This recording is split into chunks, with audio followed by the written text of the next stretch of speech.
Welcome to Zwida Media. If you're new to this channel, please subscribe. Don't forget to like, comment, and share. Here's a new video for today. Enjoy.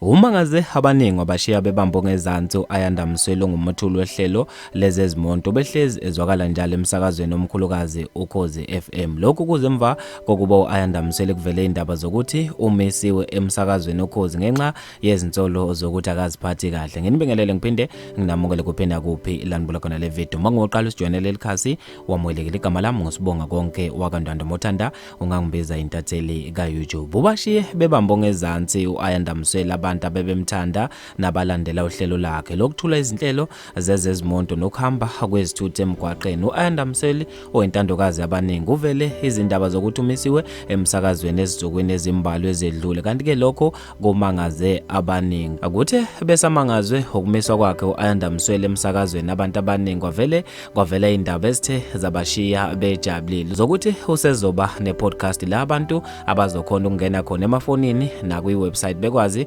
ukuthola zona ezemgwaqo ngaso sonke isikhathi ekseni nantambama. Abantu bamshayile elikhulu ihlombe uAyanda Msweli ngaso isenzo sakhe. Abantu babesebemshayile elikhulu ihlombe uAyanda Msweli ngesenzo sakhe sokuthi akwazi ukusungula into yakhe la bazokwazi ukuqhubeka khona bemlalela. Abantu babe nokuphawula okwahlukahlukene ezikoleni zokuxhumana ngaso isenzo sika Msweli. Ukhetha busy khala uthe ngeke ulenze lutho ikhono lomuntu ngisho ngamvimba, kodwa lona liyovula iminyaka emkhulu. Phakama Msweli sizokweseka athini. uPhilani esikhumala uthe ngiphakamise kakhulu baba uAyanda Msweli, lelizwe lidinga abantu abanentshisekelo ngomsebenzi wabo njengawe. Uma abantu mabengenza kanje kuningi okunganqotshwa impumelelo. uNkulunkulu aze akubusise ngwenye. Losipho uhlona uthe engabe uyabona yini lo mphathi oKhozi ukuthi akubona bonke abantu abamncongile. Ubuke ngathi ukhonze ukuguqelwa kakhulu, into enhle iyancomeka. Khuphuka baba uMsweli. Ubongiwe Zulu uthe